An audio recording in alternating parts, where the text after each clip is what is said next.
Hello everyone, welcome back to my channel. In this video we are going to quickly look at query operations summary in Web Client SDK. So till now we had looked into different operations using query methods. In this video we try to summarize everything.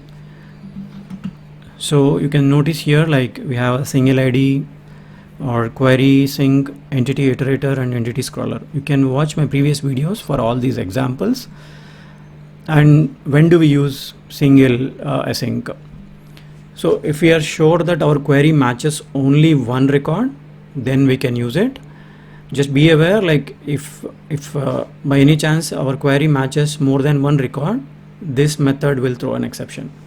So we should be extremely careful when we are using this, and we should definitely know that it will only match one record. And second option is query async. This one we have seen, like, if you are passing like basic query parameters and all the where conditions, where clauses and all, we do get the records, and the records will have like the result will have three kind of values, or mainly two. One is total number of result count, which is like this query matching how many records, maybe more than 50, but what records it fetched on the current call, that would be 50. So in a single call we were only getting 50. So that is the reason we try to use it for minimal number of records. This number can be, need not be exactly 50, maybe 100, 200, less than that, but cannot be thousands. So that in that scenarios we use query async. Again, IDs is same. If we are sure that we only need IDs, we would use ID, query IDs async, because this will only fetch us query entity ID. But whereas entities will fetch you based on whatever the information you require. If you require all the properties, all the relations, or maybe few properties or few relations, based on our configuration it will get. And next is, if at all we are having maybe our query matched 2000 records, that time how do we fetch it? So in that scenarios we use a entity iterator. So we already seen this example in the previous video.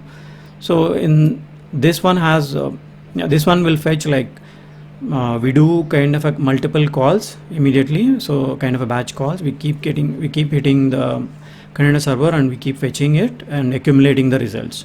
So based on like 50-50, it will keep move to the next calls, a kind of a pagination. So but this can be used only if the records are less than 10,000. If it is more than 10,000, again this will throw an error. So if it is more than 10,000, then what is an option? So in that scenarios we go for the scroller. Again, scroller and iterator works, code wise it's pretty much similar. It's just that scroller will be able to scroll for the much larger set of entities, so even greater than 10,000.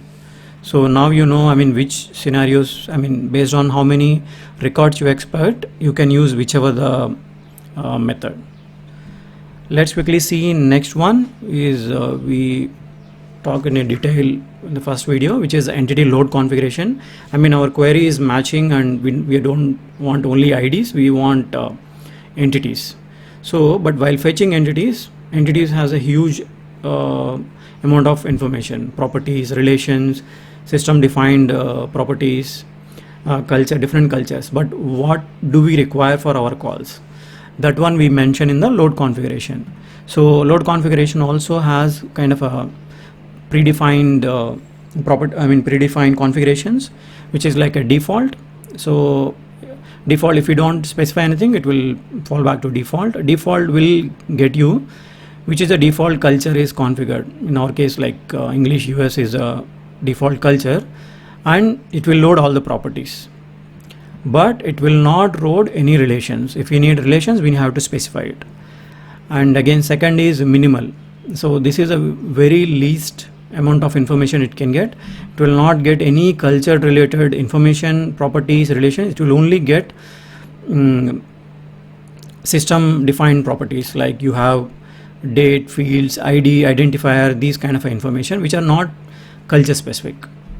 And next is full like fetches you all the information, all cultures, all the properties, all the relations. And next one is default culture full. So default culture full again works similar to full, but just that it will only fetch all the information from one culture, which is the default one. So these are the 4 options we have. We should be extremely careful in using whichever the option, because based on that our payload would increase and our performance also would be impacted. So rather than like overfetching or underfetching, fetch whatever the information you require for your operations.